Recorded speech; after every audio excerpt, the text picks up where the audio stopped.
Okay everyone, so today we're talking about happiness. Now happiness is something that really confuses scientists. Scientists like to make associations with things. They like to say that A leads to B, which equals C. But they struggle to do this with happiness.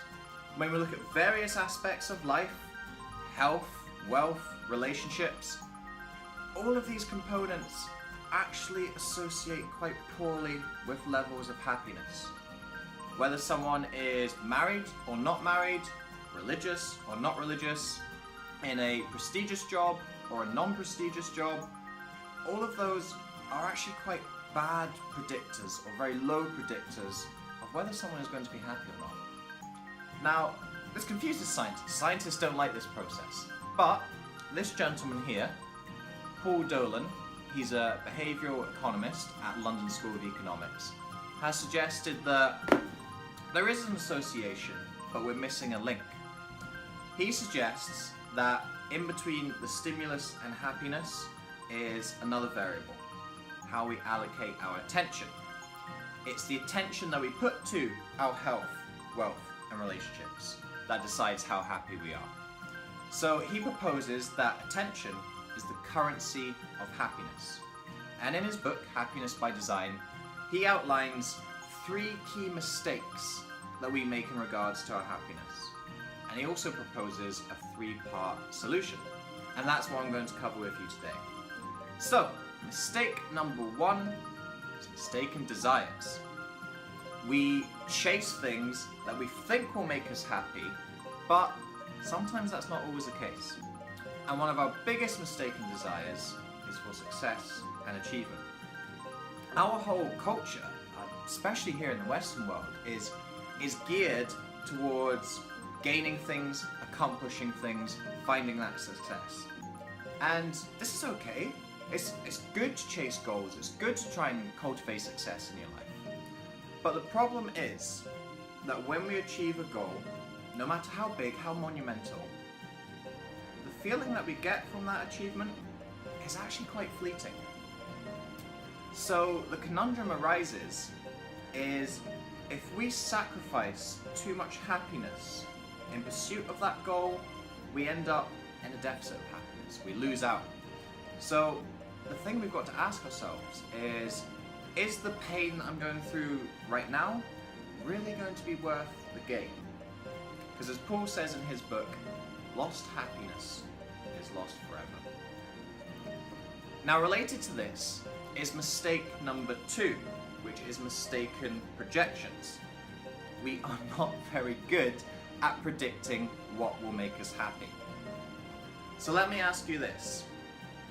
If you were given a choice between winning the lottery and losing a leg, which scenario do you think would make you happiest? It's a trick question. It's neither.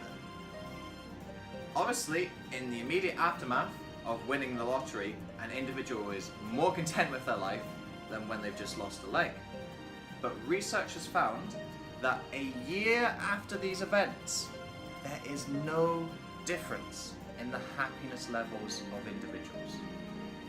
Now this is an extreme example, but if there is no difference in those 2 extreme life events, then how can we possibly predict what the micro decisions in our life are going to produce? All the little ins and outs, the routines and rituals that we do every day, how can we predict whether they're going to make us happy or not if we can't predict whether these 2 big events will make us happier or not? So that's mistake number 2. Mistake number 3 is mistaken beliefs. We have mistaken beliefs about what will make us happy. Now, I had a huge example of this in my life, and this is probably the biggest mistake that caused me to be unhappy, was that I had these expectations of the things that would make me happy. It was having a good-looking body, going out drinking and partying, sleeping with lots of people. Those were the things that I thought would make me happy. And as I was doing these things, as I was working towards them, they weren't. Now here's where a fallacy in our psychology kicks in. You see, we don't form beliefs to match the evidence, we find evidence to match our beliefs. So instead of having the self-awareness and recognizing that these things weren't making me happy, I was pulling out evidence to convince myself that they were making me happy. And this is a very dangerous state of mind to live in. So those are the 3 mistakes. What do we do about them? So Paul has a 3-part framework that will allow you to begin to mitigate and combat against these. And it's the 3 Ds. Decide, design, do. So let's look at decide. We have to decide what is going to make us happy. And the way that we do this is to get some feedback on what is actually making us happy. Because we've seen from the mistakes that we're not very good at predicting or deciding what will make us happy. So we need to get some feedback to help us to make these decisions. So Paul talks about the example of a pedometer. When people are able to measure how much they're walking and then see how when they walk more steps during a day they feel more vibrant, more healthy, more confident, it starts to permeate into the rest of their lives. And yeah, they can start to see that particular practice of exercise is helping them because they've got that feedback. And one of the really important things about making a good decision is you need to make the effects of a behavior salient right now. Now, what does that mean in layman's terms? Essentially, as we know, working towards a future goal or having a future motivation isn't the best course of action for us here. Isn't very strong because we can't connect with the feeling in the future. So we need to connect with something right now.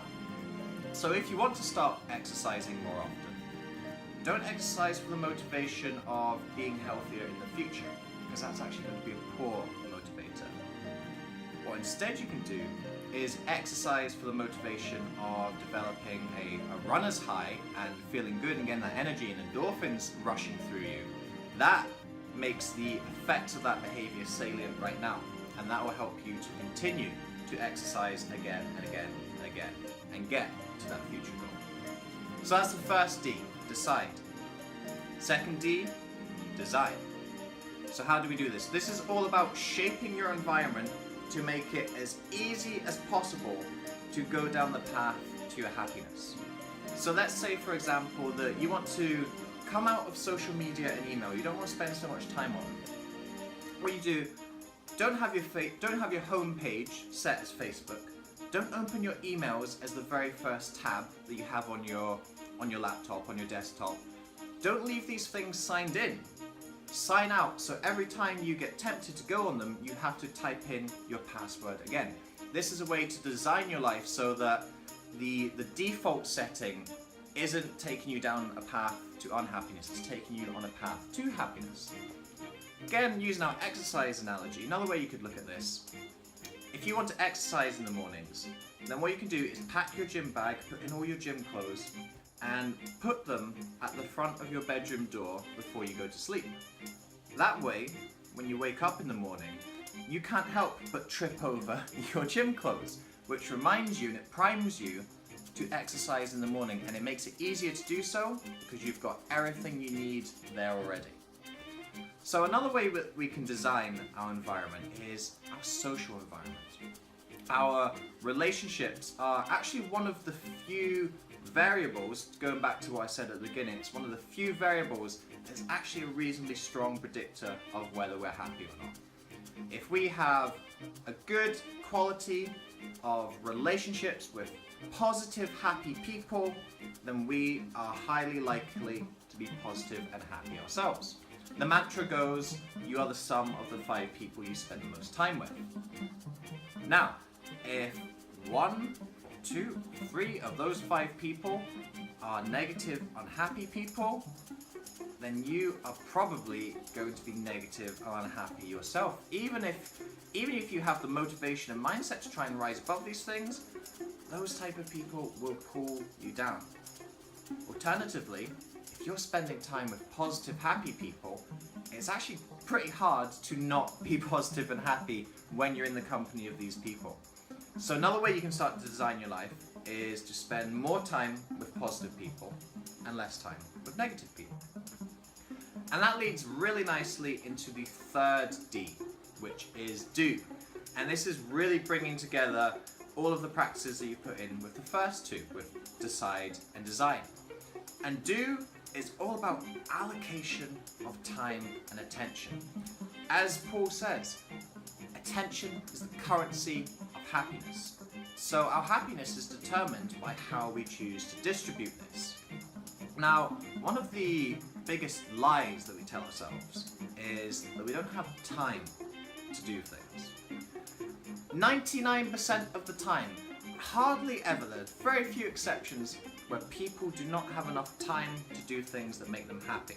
The problem comes that people aren't distributing their time right. They aren't allocating their attention on the things that will make them happiest.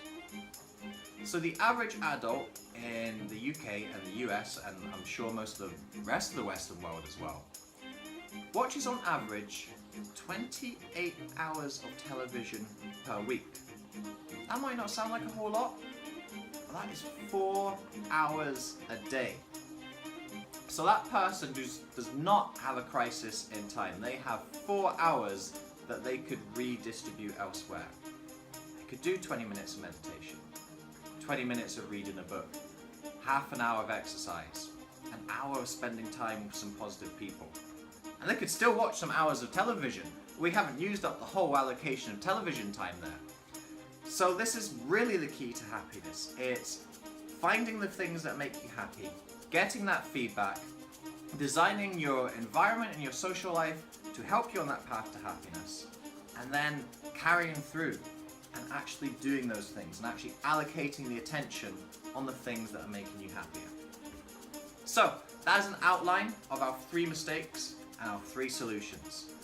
So looking back on those, what do you think is your number one mistake that is in your mind? What do you think is really holding you back at the moment from being happier?